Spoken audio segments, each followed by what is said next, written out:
Okay.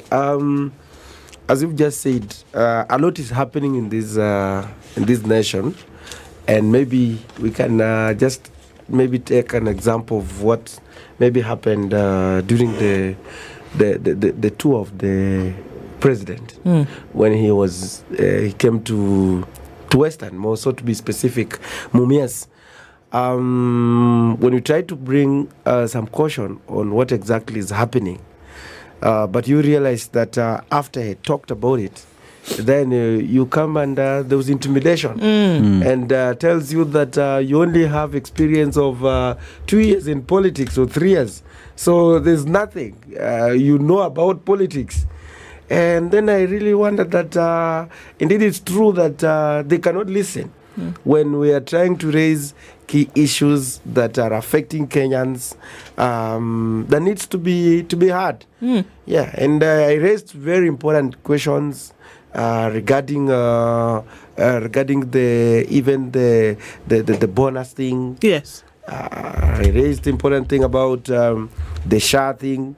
I raised thing to do with the house levy. Yes. And you look at the response and then say that and I even asked the president that I'm willing to be his advisor, so that I can streamline and be telling him the truth. I can be also another truthful man in this government. It's true. So that he have a second ear. Yeah. And being a genuine person, I couldn't, because that was the first time, I think,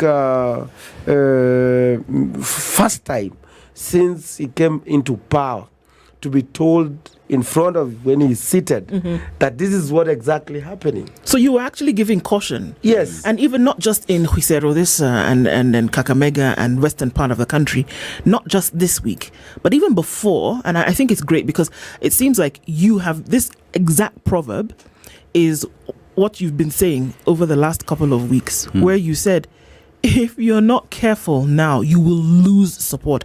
If you don't act, if you don't take caution, you will lose support. You've said that a number of times. What do you mean? Okay, I mean, there is a lot that has happened. And you see, when people try to say that you started the early campaigns, first of all, you remember we only have like about 29 months to the election. We only have 29 months to the election. That means that in the next 20 months, or maybe like 15 months, we'll be on a serious campaign trail, like, for example. But now, on what basis are you going to campaign? Because there must be something that you're going to speak about, like, this is what I've done. And look at this scenario. We are trying to look at, let me just look at his tour that maybe he came to the western parts of Kenya. You realize that it was merely politics. Because number one, let's look at Kakamega in general. We have 12 constituencies that were there. You remember he was there to be there like in a week. And look at, he was maybe in Mumias. In Mumias, we talked about bringing the bonus. I asked about the thesis of this bonus you're talking about. The bonus is saying that these are the bonus to come to the farmers. Then I raised a question like, if you're talking about bonus, what about the Butali sugar farmers? They're also farmers. You also need to give them bonus if indeed you are talking about the real issues. If you are talking about the bonus, what about the West Kenya? There are also the farmers there. Then Zoya Sugar, the other sugar millers. But to come and pickpocket a naked man is like doing disservice to them. Because what are the bonus? They are realized from the profits. This is a company that is under receivership, and we know what is the receivership. There is an act that guides a company that is under receivership. There is what we call the Bankruptcy Act. When the company goes under receivership, these are employees who are supposed to be paid and wherever. But you can't just wake up today and say that I want this 30% to go to this person. There is somebody that you are, and what about even in the accounting? There is what we call the consistency. There is what you call the trial and error. So it should never be done on that company because we don't want to go back to where we are. What about next year?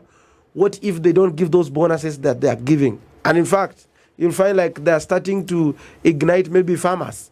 That is number one. Number two, when I raised the issue about the SHA thing, I asked the question, like, for example, you have come up with this SHA. this SHA, you never involve the stakeholders in the first place. Because if you really that you want to revolutionize or maybe to bring drastic changes in the healthcare system, yes, you have to involve the stakeholders. And who are the main stakeholders? The private hospitals. The private hospitals, the main stakeholder, because the public hospitals do not have those enough equipment to address the healthcare issues, challenges in this country. Then now you are telling that this one is to bring more money to the public hospital. Take a good example. Your SHA that is talking about is only giving there's that the ICU.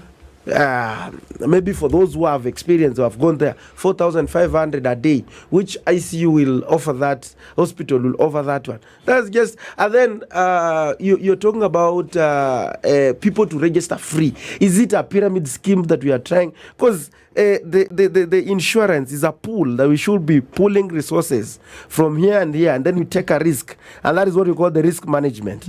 But now you are telling people to go and bring this money. In fact, when they were trying to bring about the healthcare system, is something that no one should try to tamper with it at any given point. And people had understood the concept of NHIF, and no one was complaining about it.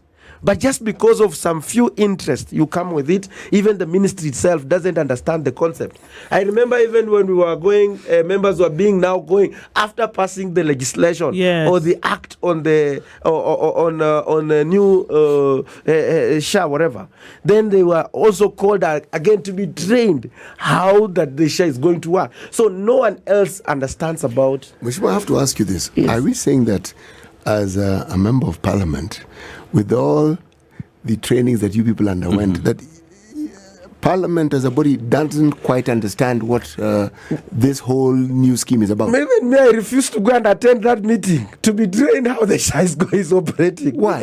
Because you see, you pass this thing. They were running it with it all over. Pass it. Then they passed it, by the way. Because now you see... Are you not among the people who passed it? Now you see there is what you call the simple majority, and you know the parliament is not independent. Yeah. And look at what is happening today, like the tour the president is having. Parliament ought to be an independent body. Yes.